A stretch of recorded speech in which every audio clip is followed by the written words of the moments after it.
Já com imagens do plenário do Supremo Tribunal Federal, vamos para o início da segunda parte da sessão plenária desta quarta-feira, continuação de julgamentos. Você acompanhando ao vivo, direto do plenário. Vamos sentar, por gentileza. Senhores ministros, senhores advogados, demais presentes, servidores, eu tenho a honra de anunciar que estão entre nós juízes da República da Turquia, o senhor Mevlut Bedel, que é juiz do Conselho de Estado da República da Turquia, e o senhor Shukru Say, que é juiz do Tribunal Fiscal de Istambul. Acompanham a delegação a desembargadora Cristine Santini e o juiz Marcos Vinícius Kiyoshi Onodera. São coordenadores da área de cursos e convênios internacionais da Escola Paulista de Magistratura. Sejam todos muito bem-vindos. Estão aqui à direita, né? Estão à nossa direita do plenário, ou à direita do presidente no plenário. Então, dando continuidade, após o voto da ministra Carmen Lúcia, no sentido de julgar improcedente a ação, e a ministra Rosa Weber já havia iniciado o seu voto, né, e terminado, mas deixamos em suspenso para... Mas Vossa Excelência também, de forma muito fundamentada, como sempre faz, acompanhou a ministra Carmen Lúcia no sentido da improcedência. Ministro Luiz Fux, como vota? Senhor presidente, egrégio pleno, luz representando o Ministério Público, senhores advogados, juízes presentes aqui da Turquia, como Vossa Excelência mencionou. Senhor presidente, aqui nessa causa tivemos assim um momento ímpar, né? É uma bela causa, uma causa muito interessante, uma causa singularíssima, né? Trata dessa questão da liberdade de expressão com relação à propaganda, até porque nós não estamos julgando aqui teor alcoólico de bebida, nós estamos julgando até que limite pode ir a propaganda. Tivemos belíssimas sustentações orais, extensiva essa elogio a todos os advogados que aqui somaram a tribuna, e o belíssimo voto da ministra Carmen Lúcia. Isso eu não poderia deixar de destacar, porque já tem algum tempo que nós temos enfrentado algumas questões, mas não com essa beleza plástica que aqui os profissionais souberam tão bem tratar. Senhor presidente, a primeira ideia que me veio à mente é que nós não estamos diante de uma omissão, nós estamos diante de uma opção. Ou seja, o que houve foi uma opção do legislador exatamente na escolha das propagandas que seriam viáveis ou não. Não estamos diante de uma questão de saúde pública, nem de lei seca. Porque aqui eu faço uma distinção em que a bebida alcoólica é analisada sob o ângulo da periculosidade que ela encerra em relação à direção de automóveis e outros meios de locomoção, e a bebida alcoólica para efeito de propaganda.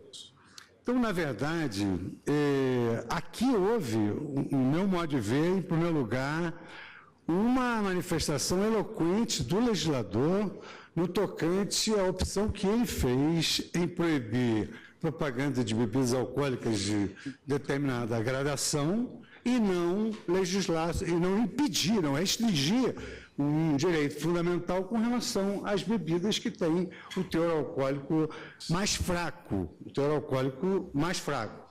E assim o fez porque nós estamos no campo da propaganda, e também a propaganda não obriga ninguém a beber nada, pode até não beber nada.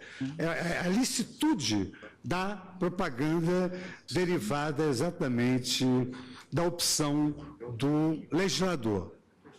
Então, o que é que se pretende? Se pretende, através dessa ação declaratória de constitucionalidade por omissão, que é, digamos assim, excepcionalíssima, basta compararmos o número de ações declaratórias por omissão e ações declaratórias de inconstitucionalidade, o que se pretende é que o Supremo Tribunal Federal, num Estado democrático de direito, em que há total deferência ao Poder Legislativo, que o Supremo Tribunal Federal crie uma restrição inexistente na lei, mas não inexistente por falta de cuidado, mas inexistente propositadamente, porque a interpretação histórica é importante e ela se afere através das informações que vieram no Parlamento. Então, na verdade, se o Supremo Tribunal Federal se contrapõe à opção realizada pelo Parlamento, nós vamos encerrar exatamente uma figura não querida no Estado democrático, é um governo de juízo. Nós faremos as opções que serão melhores para os cidadãos, sem levar em consideração que os cidadãos estão representados lá na Casa do Povo, que é na Câmara dos Deputados, e os estados no Senado Federal.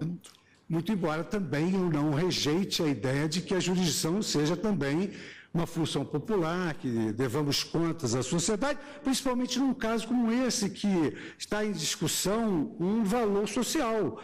Saber o que a sociedade prefere. O que a sociedade prefere foi aquilo que o legislador plasmou através da lei. E nós não podemos agora, através de uma interpretação extensiva ou de uma aplicação analógica, assentarmos que também a lei ela proíbe algo que ela não quis proibir, porque na exposição de motivos que foi remetida ao Supremo Tribunal Federal está clara a opção do legislador pela proibição somente dessas bebidas a que se refere a lei. Então, não há possibilidade de um método de heterointegração para ficar buscando dispositivos de várias leis para poder nós, no Supremo Tribunal Federal, criarmos uma lei considerada, digamos assim, porque propôs que não foi o nosso eminente Procurador-Geral da República, é uma lei que teria o condão de ser perfeita. Então, aqui, efetivamente, senhor presidente, não existiria nenhuma obrigação constitucional de o Estado incluir também essas bebidas e, por isso, nós não estamos diante de um não fazer que foi imposto pela Constituição e não foi cumprido pelo legislador, e, a forciori, não estamos diante de nenhuma omissão do legislador. E, exatamente por isso, exatamente por essa excepcionalidade que representa a opção do legislador e a excepcionalidade da declaração de constitucionalidade por omissão, que só já se verifica através de dados estatísticos, eu tive a oportunidade recentemente de receber um trabalho do professor Carlos Alexandre Azevedo Campos, lá da universidade a que pertenço, lá da congregação, que escreveu exatamente sobre a autorrestrição estrutural do Poder Judiciário. Eu gostaria de encerrar a minha votação trazendo apenas a colação dessa dimensão, são dimensões do ativismo judicial do Supremo Tribunal Federal, do Carlos Alexandre. E assenta o eminente professor. A autorrestrição estrutural tem no elemento deferência o seu núcleo. A deferência é reconhecida como valor político de um governo democrático e de poderes separados. É a clássica autolimitação do poder judicial com a exigência da própria ideia de estrutura de divisão de poderes constitucionalmente estabelecida. A deferência responderá a duas distintas razões. O juiz constitucional, nós, devemos ser deferentes aos outros poderes em razão tanto da autoridade jurídico-constitucional desses poderes, como também da capacidade epistêmica superior, que é uma deferência, digamos assim, epistêmica a esses poderes que têm incumbência de fazer essas opções em nome do povo e para o povo. Só, senhor presidente, que com essas premissas, e ressaltando que também há um parecer bastante expressivo da Advocacia Geral da União nesse sentido, eu acompanho integralmente o voto da ministra Carmen Lúcia. Pois não, Vossa Excelência, julgo improcedente, ministro Dias Toffoli. Senhor presidente, também eu, cumprimentando o qualificado voto, como sempre, da ministra Carmen Lúcia, eu julgo improcedente a ação. Pois não, ministro Gilmar Mendes. Também eu, presidente, cumprimentando o cuidadoso voto da ministra Carmen Lúcia, me manifesto nesse sentido. Ministro Marco Aurélio. Presidente, o ministro Luiz Fux livrou-me do cabotilismo, já que o autor citado por Sua Excelência integra a minha equipe. Presidente, o gênero masculino chegou a se mostrar prejudicado, preocupado com esta ação direta de inconstitucionalidade por omissão, tendo em conta a visão segundo a qual se deveria transportar para o campo da publicidade consideradas bebidas alcoólicas a tolerância zero que se tem na lei seca, como ressaltado da tribuna pelo doutor Ferrão. E se mostrou preocupado porque talvez se afastasse da televisão um anúncio muito interessante, Vem Verão, e que é admirado, né, em termos de inteligência, em termos de se mexer com o psique masculino. Presidente, o Ministério Público perdeu um grande quadro. Refiro-me à exoneração do procurador Daniel Sarmento, mas ganhou a comunidade jurídica em maior diapasão, no que poderemos contactar mais vezes com a inteligência do ilustre professor, douto professor da Universidade do Rio de Janeiro. Começo dizendo que, pedagogicamente, nós devemos declarar o autor desta ação, em parte, carecedor da ação proposta, porque acabou por formular, no fecho da inicial, um pedido, considerados os cumulativos, que discrepa mais não poder do Estado Democrático de Direito, tal como definido pela Carta de 1988. O que pediu, sem demérito para os subscritores da peça inicial, o que pediu o Ministério Público? Pediu não só a declaração de inconstitucionalidade por omissão, e não poderíamos sequer assinar prazo para a prática do ato se acolhêssemos esse pedido, porque se trata de ato a ser formalizado, segundo pedido pelo Poder Legislativo, como também a extensão atuando, muito embora de forma temporária, ao Supremo como legislador positivo, a extensão às bebidas em geral do que é previsto na Lei 9.294 de 96. Nesse ponto, há carência da ação e ela precisa ficar registrada. No mais, presidente, é sintomático, e também foi ressaltado da tribuna, que a questão alusiva à propaganda comercial de tabaco, bebidas alcoólicas, agrotóxicas, medicamentos e terapias, o fato de se remeter ao legislador às restrições é muito sintomático, esteja no capítulo 5º da Carta de 1988, que versa a comunicação social. E aí nós não podemos interpretar o parágrafo dissociando da cabeça do artigo. A regra é a liberdade de expressão. O que houve na espécie, como disse o ministro Luiz Fux, uma opção política normativa, uma opção do legislador, no que observando o que recomendado, o que imposto pela Carta da República, estabeleceu restrições e não versou as bebidas alcoólicas de teor inferior a 13%. Creio que as colocações da ministra Carmen Lúcia são irrespondíveis. Por isso é que, em um primeiro passo, declaro o autor, o requerente desta ação direta de inconstitucionalidade, para utilizar a nomenclatura já consagrada, porque não temos partes propriamente ditas em processo objetivo, declaro o autor carecedor da ação pela impossibilidade flagrante jurídica do pedido formulado no fecho da peça, que o tribunal né, e não almejo cadeira, né, no parlamento, que o tribunal atue como legislador positivo. E, no mais, subscrevo integralmente o voto prolatado pela ministra Carmen Lúcia. Então, ministro, Vossa Excelência, então, entende que o autor é carecedor em parte da ação e, na parte que deve ser apreciada, a ação é improcedente. Ministro Celso de Mello. Aqui nós chegaríamos, né, ao máximo em termos de modulação, entre aspas. Né?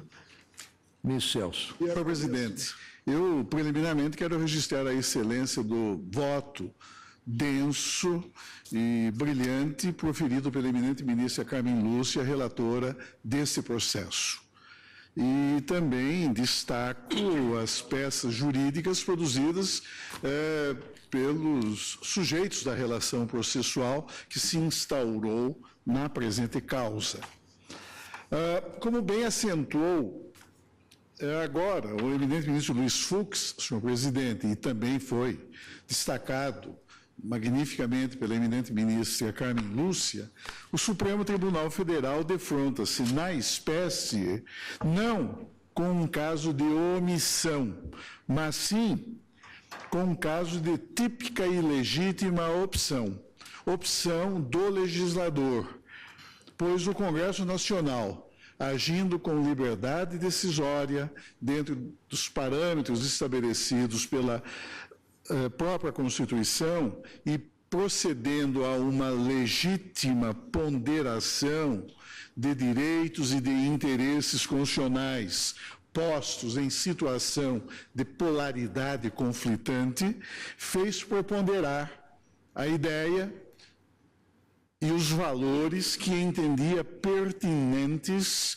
e suscetíveis de regulação, dando sentido e efetiva concreção ao princípio democrático. Na realidade, a hipótese desses autos revela, a meu juízo, uma típica situação de lacuna normativa voluntária ou intencional, pois a exclusão das bebidas de baixo teor alcoólico resultou de uma consciente opção do legislador que se fundou na ponderação de múltiplos fatores de índole social e de caráter econômico.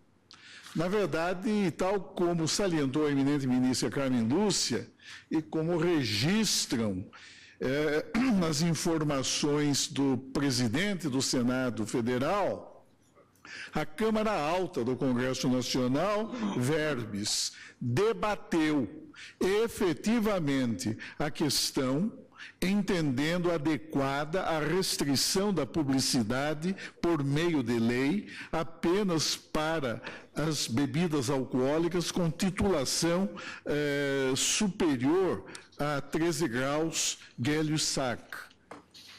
De outro lado, senhor presidente, tenho por inacolhível, não obstante fundada em substanciosas razões, a pretensão de inconstitucionalidade que busca obter, no caso, uma decisão desta Corte Suprema impregnada de perfil aditivo, em sede de controle normativo abstrato, pois, se eventualmente acolhida, implicaria uma clara restrição à liberdade de expressão e de comunicação, nesta incluída a própria liberdade de publicidade mercantil ou empresarial, consideradas as próprias funções e as diversas dimensões que se mostram inerentes e em que se projeta a publicidade comercial.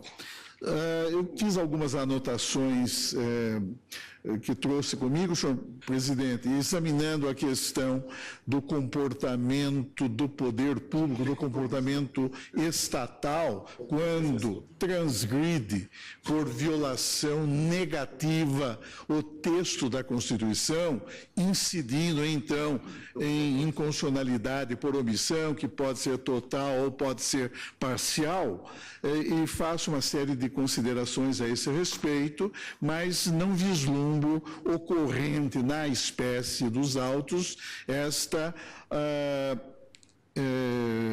apontada pelo eminente autor da apresentação direta, inconstitucionalidade por omissão parcial, uma vez que, insista-se, o Congresso Nacional, ao preferir não dispor da maneira como pretendida pelo ilustre autor dessa ação direta, o Congresso Nacional não o fez de maneira inconsciente, ao contrário, agiu conscientemente, teve presentes os diversos aspectos, os diversos fatores que foram submetidos à sua alta apreciação e deliberou abster-se de qualquer regulação nos termos pretendidos pelo eminente autor da apresentação direta. E, de qualquer maneira, como aqui foi salientado nos textos e também da tribuna, o Supremo Tribunal Federal, excepcionalmente, em suas sentenças impregnadas de perfil aditivo, tem agido quando busca expandir a força normativa da Constituição em ordem a acolher, em ordem a abranger situações que, não amparadas por esta Corte, traduziriam hipóteses de ofensa a direitos fundamentais. No caso, contudo, se desse esse caráter aditivo à sentença do Supremo Tribunal Federal, estaríamos, na verdade, impondo clara restrição a uma liberdade fundamental, que é a liberdade de comunicação, e em cujo âmbito se contém o direito de publicidade mercantil, que sofre, sim, determinadas limitações, mas apenas aquelas estabelecidas na Constituição. E é importante relembrar, como aqui foi relembrado da tribuna, uma passagem, um fragmento do voto que o eminente ministro Sepúlveda Pertence proferiu quando do julgamento em 1998 da ação direta da ADIM em 1755. Diz ele, a Constituição submete a propaganda de bebidas alcoólicas às restrições da lei, mas não obriga a existência de tais restrições e, sobretudo, não pode obrigar a que as restrições da lei sejam estendidas à universalidade das bebidas alcoólicas. O legislador será o juiz do alcance das restrições que estabelecer. Há aqui, portanto, que se reconhecer um espaço de livre conformação em favor do próprio legislador. E, de qualquer maneira, já há outras medidas de ordem estatal, quer de natureza legislativa, quer de cunho administrativo, que buscam estabelecer medidas de cautela, de prudência em relação à utilização e ao consumo de bebidas alcoólicas. Por isso, senhor presidente, com essas breves considerações e louvando novamente o magnífico voto que a eminente Carmen Lúcia proferiu como relatora deste processo, pedindo vênia, eu preliminarmente conheço da ação direta e, quanto ao fundo da controvérsia, eu a julgo improcedente. Pois não, eu agradeço. Eu também peço vênia para conhecer a ação integralmente e acompanho no mérito a relatora, a ministra Carmen Lúcia, no sentido da improcedência. Eu faço coro aos votos que já foram proferidos, afirmando também que se tratou claramente de uma opção do legislador, opção consciente, como agora agrega o nosso decano, opção essa tomada dentro das competências que a Constituição defere aos legisladores, que são os representantes da soberania popular. Proclamo o resultado. Por unanimidade, julgaram improcedente a ação, vencido o ministro Marco Aurélio, na parte em que julgava o autor carecedor da ação parcialmente. Porque, em tese, eu não poderia, se fosse o caso, julgar procedente esse segundo pedido formalizado. Pois não. Vossa Excelência explicitou bem. E a ministra Carmen, ao final do voto, acentuou que essa decisão foi tomada por unanimidade e é uma decisão vinculante.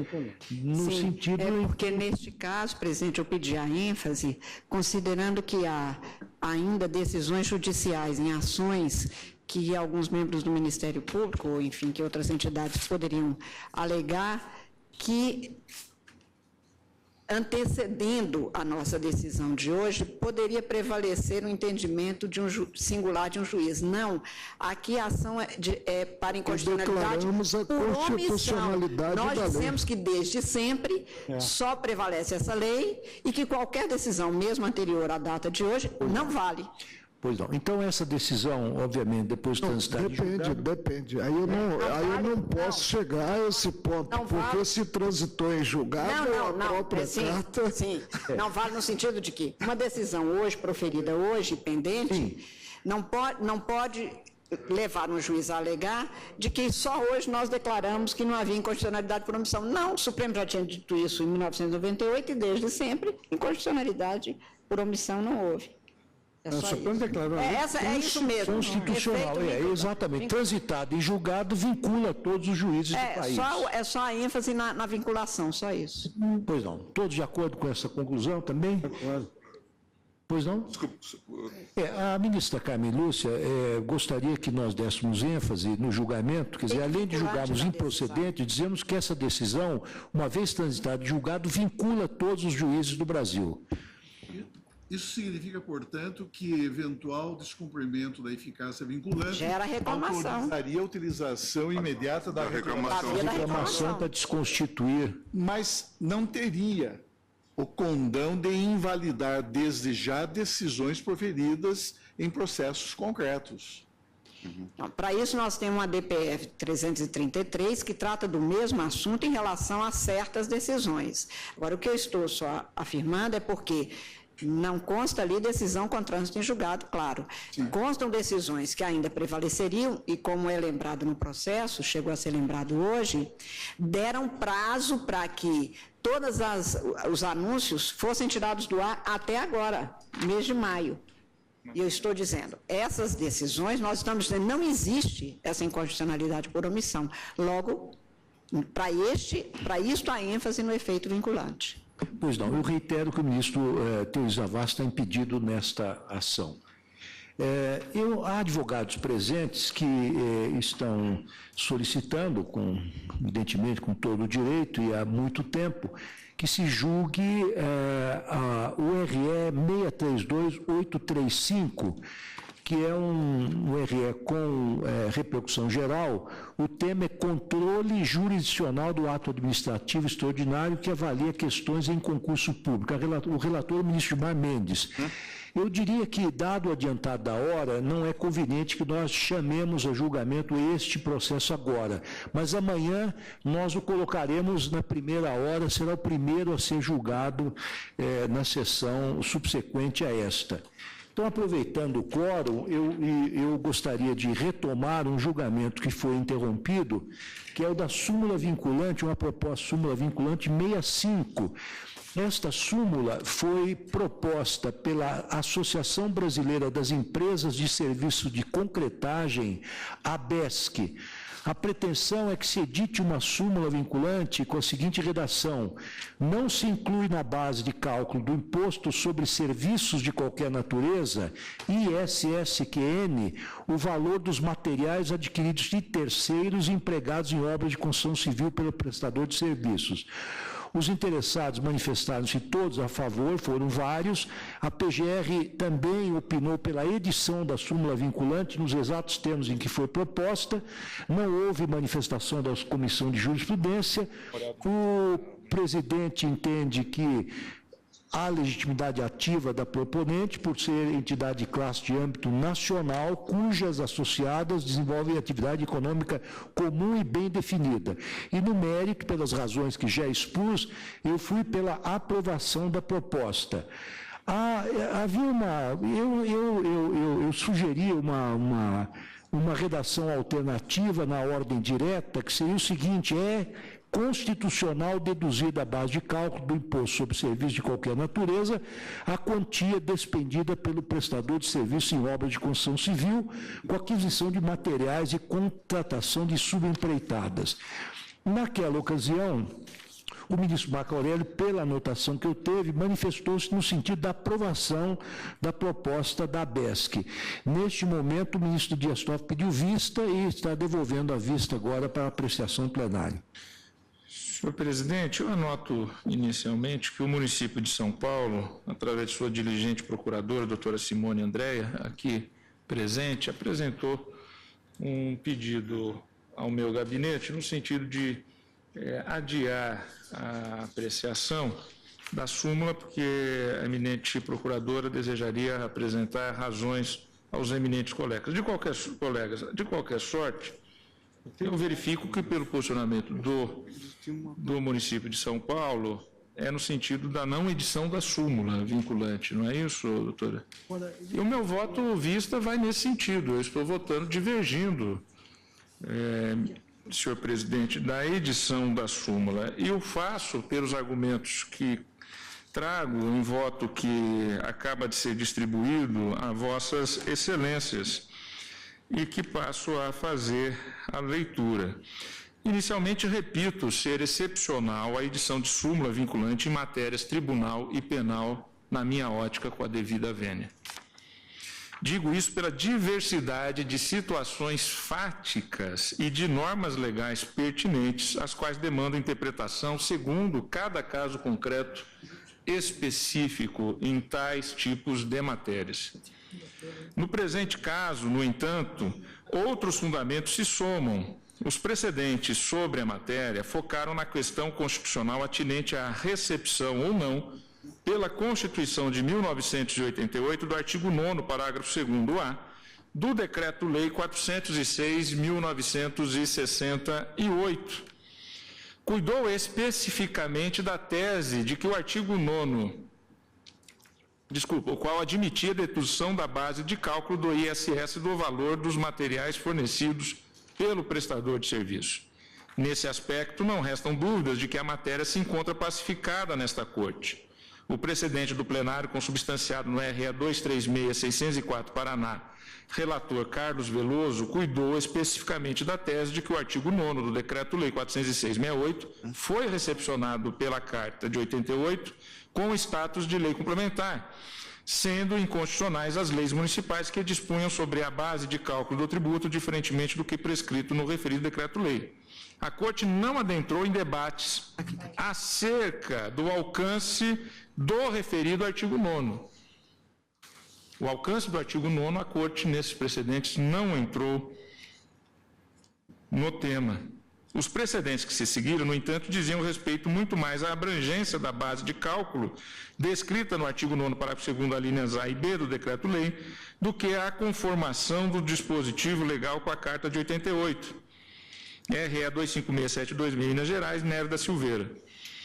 Como alerta a Associação Brasileira das Secretarias de Finanças das Capitais, que também apresentou memorial, as secretarias de finanças de todas as capitais dos Estados Federados do Brasil, trouxe o seguinte argumento: não há, muito menos, qualquer definição em qualquer julgado anterior do STF de quais matérias ou subempreitadas seriam dedutíveis, pois se trata, a rigor, de interpretação de lei tributária nacional existente, Decreto-Lei 406/68, e agora da Lei Complementar 116/2003. Tarefa essa que se inscreve na competência judicante do Superior Tribunal de Justiça. Realmente, as demandas que atualmente são trazidas ao crivo do STF, na sua grande maioria, não envolvem a problemática da recepção do parágrafo 2º do artigo 9º referido à linha A, mas questões de enquadramento, seja do contribuinte, seja dos materiais ou subempreitadas nas disposições do permissivo legal, matéria nitidamente de caráter infra. Outro ponto controverso, digo eu, diz respeito ao local da produção dos materiais empregados na construção civil. O cerne da questão está no fornecimento de mercadorias produzidas pelo prestador de serviços fora do local de sua prestação, o qual fica sujeito ao ICMS, e não propriamente na aquisição de mercadorias de terceiros, na condição de consumidor final, como explicita o 7º da Lei Complementar 116 de 2003. A redação proposta abarca indistintamente todo e qualquer material adquirido e empregado na construção civil. Em síntese, a análise dos precedentes sobre a matéria demonstram que, primeiro, a matéria constitucional que se encontra pacificada na Corte e que ensejaria a edição de súmula diz respeito exclusivamente à recepção do artigo 9º, na esteira do precedente da relatoria do Veloso já citado.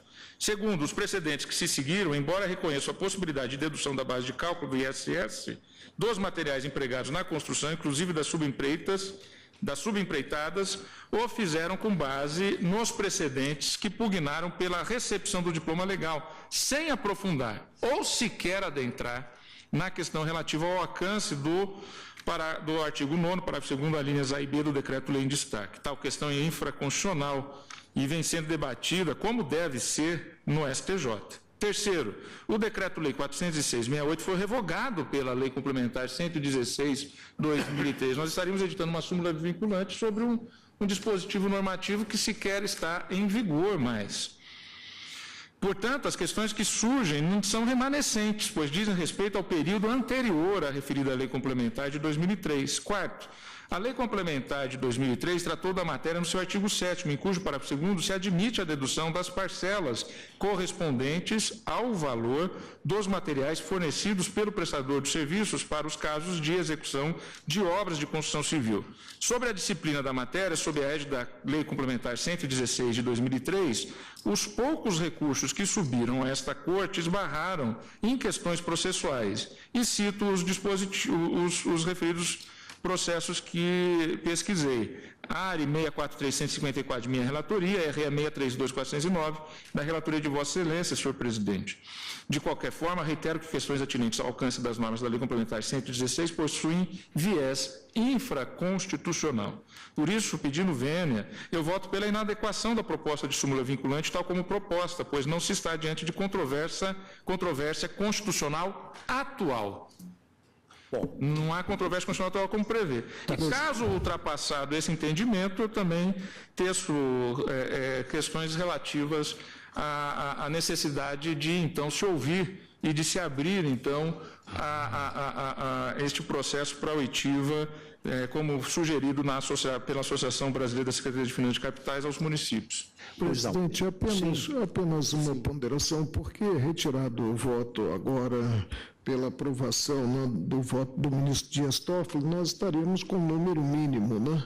Isso. E nas razões apresentadas pela Associação Brasileira de Secretarias de Finanças das Capitais, né, evoca-se o fato de nós havermos admitido repercussão geral no extraordinário, que estaria para vir, portanto, ao plenário, para discussão maior, isso nós deixaríamos. Eu procurei o seguinte, talvez uma solução de conciliação, porque realmente eu gostaria também de estudar esse parecer, agora apresentado por esta associação, como a Comissão de Jurisprudência não se manifestou. Houve um ofício, mas ela não se manifestou tempestivamente. Talvez nós pudéssemos retornar esse assunto para a Comissão de Jurisprudência, que analisaria agora essas novas razões e poderia trazer um parecer circunstanciado, e nós analisaríamos, então, à luz do parecer da Comissão de Jurisprudência, que vai ter em conta todas essas questões levantadas agora, inclusive no voto do ministro Dias Toffoli. Se os colegas estiverem de acordo, eu poderia proclamar o seguinte resultado: que o plenário deliberou devolver a matéria à Comissão de Jurisprudência para reexame. Senhor presidente, até porque, como o ministro Marco Aurélio destacou, se há uma repercussão geral, após o julgamento dessa repercussão geral, o colegiado deverá expedir uma súmula. Perfeito, perfeito. Então, nessa solução intermediária, então, porque houve uma proposta, já foi analisada, houve um parecer do Ministério Público no sentido de que se deva mesmo editar essa súmula, então vamos reestudar à luz desses novos argumentos que são apresentados. Então, a Corte deliberou devolver a matéria para a Comissão de Jurisprudência para novos estudos.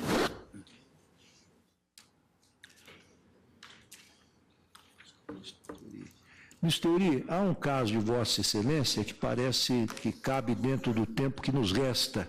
São embargos de divergência no agravo regimental, no agravo de instrumento 801.096, que procede do Distrito Federal. Vossa Excelência é o relator, ministro Teori Zavascki, o embargante é a União, embargado Pedro Cândido Ferreira Filho. Em base de divergência, eu posso contra acordo da primeira turma, que ao negar provimento ao agravo regimental, manteve decisão que negara seguimento ao agravo de instrumento. A emenda diz, no que interessa, o seguinte: a restrição inaugurada pelo artigo 11 da emenda constitucional número 20 de 98, no que pertinha a impossibilidade de acumulação de proventos de aposentadoria dos servidores civis e dos militares, não se aplicam àqueles que tenham retornado ao serviço público antes da edição da referida emenda, ressalvado em qualquer caso o limite, o teto remuneratório previsto no artigo 37(11) da Constituição.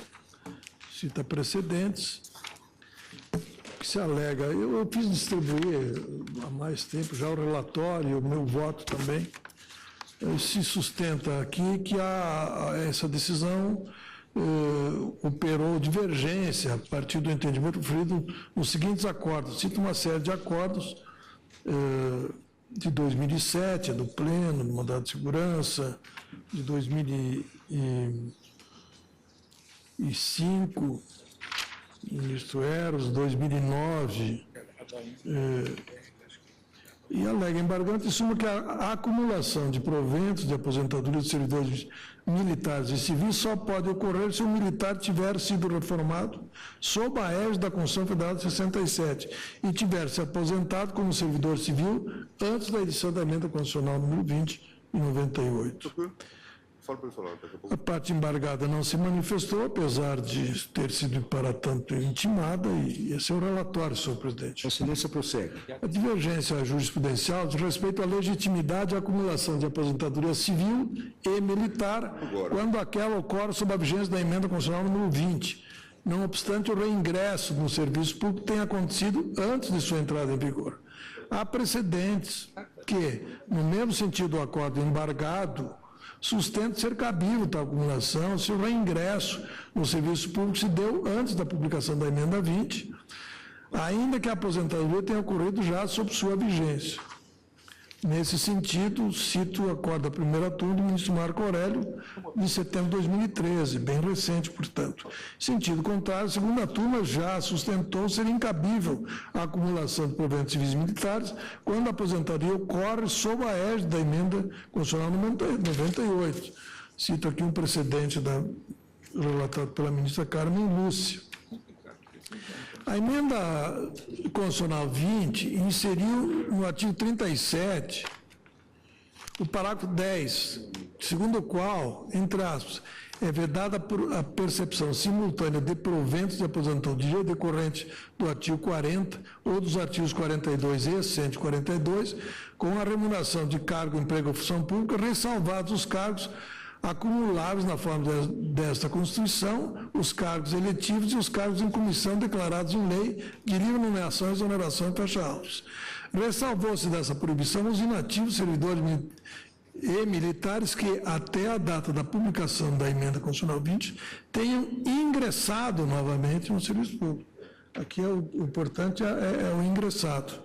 Diz o artigo 11, a vedação prevista no artigo 37, parágrafo 10 da Constituição Federal não se aplica aos membros de poder e aos inativos servidores militares que, até a publicação dessa emenda, tenham ingressado novamente no serviço público por concurso de provas ou de provas e títulos, e pelas demais formas previstas na Constituição Federal, sendo-lhes proibida a percepção de mais de uma aposentadoria pelo regime de previdência a que se refere o artigo 40 da Constituição Federal, aplicando-se-lhes, em qualquer hipótese, o limite de que trata o parágrafo 11 do mesmo artigo. Fecha aspas. Com base nesse dispositivo, a jurisprudência do Supremo Tribunal Federal assentou-se no sentido de que é possível a acumulação de proventos civis e militares quando a reforma se deu sob a égide da Constituição de 67 e a aposentadoria ocorreu antes da vigência da emenda 20. Nesses casos, o Supremo Tribunal Federal entende que não se aplica a proibição do artigo 11, já que não se trata de percepção de mais uma aposentadoria pelo regime previdenciário do artigo 40 da Carta Magna, mas sim da percepção de proventos civis, artigo 40, e militares, artigo 42. Nesse sentido, cito aqui um acordo pleno 2005, relatado pelo ministro Hertz, que diz, o que interessa, o preceito do SIM vedou a concessão de mais de uma aposentadoria pelo regime de previdência dos servidores civis previsto no artigo 40 da Constituição. Não há, note-se bem, qualquer menção à concessão de proventos militares, e estes previstos no artigo 42 e 142 da Constituição. Tendo o impetrante sido reformado na carreira militar em 1980 e, posteriormente, aposentando-se como servidor civil em 96, não houve acumulação de proventos decorrentes do artigo 40 da Constituição, vedado pelo artigo 11 da emenda 20, mas a percepção de provento civil, regime próprio do artigo 40, cumulado com provento militar, regime próprio do artigo 42, situação não abarcada pela proibição da emenda. Fecha aspas. Assim, é irrelevante que a aposentadoria tenha se dado na vigência da emenda constitucional 98, bastando que o reingresso no serviço público tenha ocorrido antes do advento da alteração constitucional, de forma a ensejar a incidência da ressalva do artigo 11 da emenda 20, cuja aplicação se dá, entre aspas, aos membros de poder e aos inativos servidores militares que, até a publicação dessa emenda, tenham ingressado novamente no serviço público. Fecha aspas. No caso dos autos, segundo informações do acordo recorrido, o embargado foi transferido para a reserva remunerada do Exército em 10 de abril de 80, sendo contratado pela Secretaria de Assuntos Estratégicos da Presidência da República em 15 de abril de 80 e, posteriormente, lotado no Comando do Exército. Sua aposentadoria compulsória se deu no cargo civil de analista de informações em 5 de novembro de 2004. Constata-se, assim, ser plenamente possível a acumulação de proventos civis e militares, uma vez que a reforma do embargado ocorreu sob a vigência da Emenda Constitucional 67 e seu reingresso ao serviço público antes da publicação da Emenda 20. Diante do exposto, nego provimento aos embargos de divergência. Ministro Bacorelli. Presidente, tenho certas dúvidas sobre a matéria, porque veio à baila a proibição peremptória de acumulação de proventos gênero de aposentadoria. Reconheço que, como ressaltou o ministro Teori Zavascki, a reforma foi anterior, como militar, né? Foi anterior à Carta de 1988, né? Mas houve o reingresso no serviço público quando já se tinha o óbice, a percepção de dupla aposentadoria. O que o artigo 11 da emenda constitucional número 20 fez foi acomodar, nós sabemos muito bem disso, certas situações de reingresso, mas mesmo assim o fez o legislador, né, de emenda, ressalvando que não poderia haver acumulação de proventos. Por isso é que eu peço vênia ao relator para prover o recurso interposto pela União. Nós temos uma situação jurídica criada que conflita, a meu ver, né, com o texto da Carta, não cabendo distinguir a época em que o recorrido alcançou o que percebido antes da reforma. O que cabe perquiria ser, sob a vigência da Carta de 1988, né, teria ele dupla aposentadoria. É interessante a matéria e nós não a enfrentamos, né, até aqui no plenário. Então, nós temos duas posições, a do relator que nega provimento e o voto agora do ministro Marco Aurélio que dá provimento aos embargos de divergência. Eu vou colher os votos de forma individualizada. Ministra Rosa Weber. Senhor presidente, eu fiquei com uma pequena dúvida aqui, quando o eminente relator traz um precedente recente da primeira turma, até da lavra do ministro Marco Aurélio. A diferença, pelo que eu depreendi do ministro Marco Aurélio, agora do que Sua Excelência observou, é que, no caso, ele teria retornado ao serviço público antes da promulgação da referida emenda. E nessa hipótese que estamos a examinar, o retorno teria sido já sob a égide. Não. O reingresso se deu antes da emenda. O reingresso anterior... Não, por isso é que eu fiquei com dúvida, talvez eu tenha compreendido mal. Eu peço, venha o ministro Marco Aurélio e acompanhe o ministro Thiori. Então, o retorno ao serviço público já foi após a Carta de 88. Sim, mas foi antes da emenda. Mas antes da... Mas a carta, na redação primitiva, já obstaculizava a dupla aposentadoria. Aí veio o artigo 11 para acomodar situações e ter-se a continuidade de um segundo vício, mas ressalvando de qualquer forma, sem direito à dupla aposentadoria, o que está no artigo 11. Por isso é que, a meu ver, o artigo 11, ele, ao invés de socorrer ao recorrido, né, ele prejudica o recorrido, a segunda parte do artigo 11. Pois não. Ministro Luiz Fux. Senhor presidente, eu efetivamente entendo que o artigo 11 da emenda 20 criou uma regra de transição que tem as suas razões de ser, que eu transcrevo aqui no voto, e essa tem sido a jurisprudência do nosso tribunal, a jurisprudência dominante. Essa posição agora que foi fixada pelo ministro Teori Zavascki, com a vênia do ministro Marco Aurélio, eu estou votando pelo desprovimento, a fim de que seja mantido o acórdão recorrido. Pois não. Ministro Dias Toffoli. Também peço vênia ao ministro Marco Aurélio e acompanho o relator. Ministra Carme. Também, presidente, com as vênias do ministro Marco Aurélio, eu acompanho o relator. Ministro Gilmar. Também, presidente, com as nega provimento. Ministro Celso. Eu vou pedir vênia para acompanhar o eminente ministro relator, senhor presidente. Eu também vou pedir vênia para acompanhar o ministro relator, negando provimento na esteira da jurisprudência da Casa, pela leitura que faço do artigo 11 da emenda 20. Portanto, poderia negar o provimento vencido o ministro Marco Aurélio, que dava provimento. Ministro Fux, eu consulto, ministro Fux, Vossa Excelência tem um voto rápido. Eu não sei se já passaram das 18 horas, mas se fosse algo breve... É bem breve. É bem breve. Vamos chamar, aproveitar o tempo, fizemos um intervalo um pouquinho mais dilatado. Chama a julgamento RE 422349, que vem do Rio Grande do Sul. O ministro relator, Odinal Dias Toffoli. E aqui nós temos a seguinte situação: conhece e dão provimento ao recurso o relator Dias Toffoli, o ministro Teori Zavascki e a ministra Rosa Weber. O ministro Luiz Fux pediu vista e devolve agora. Faltam votar os ministros Carmen Lúcia, Gilmar Mendes, Marco Aurélio, Celso Melo e este presidente. Vossa Excelência está com a palavra, ministro. Senhor presidente, aqui a matéria é simples. A parte ingressou com pedido de uso campeão previsto no artigo 183 da Constituição Federal.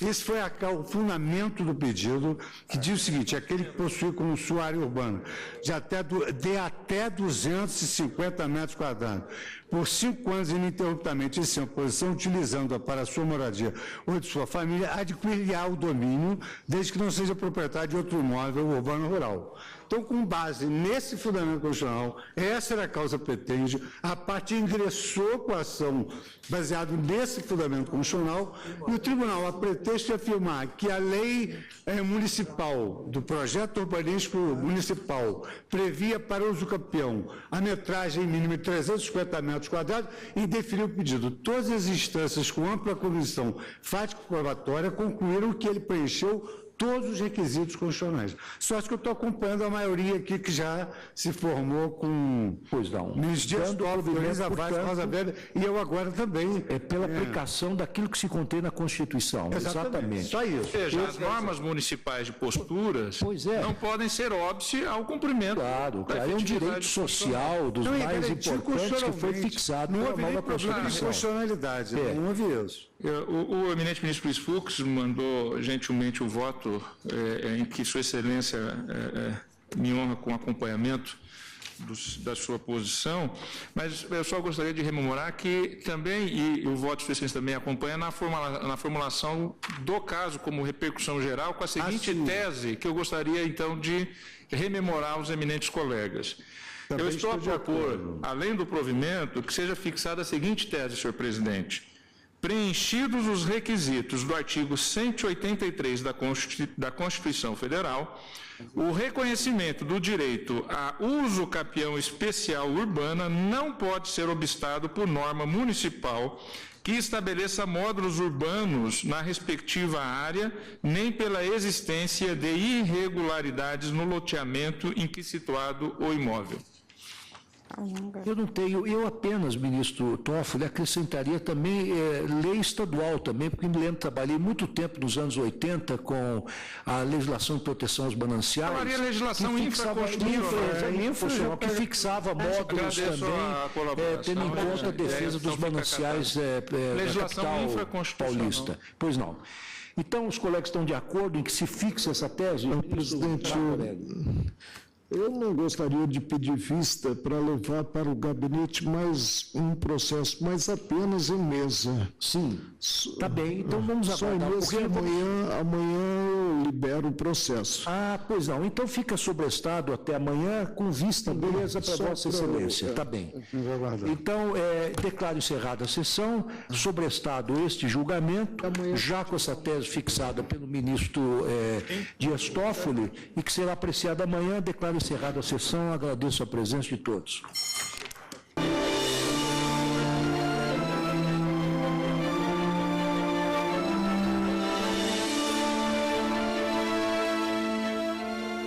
Finalizada esta sessão plenária do STF, nós finalizamos também esta edição do Direto do Plenário. Lembrando que a cobertura completa daqui a pouco no Jornal da Justiça, segunda edição, e encontro marcado amanhã a partir das 2 da tarde com mais uma sessão plenária do Supremo Tribunal Federal. Continue conosco aqui na TV Justiça.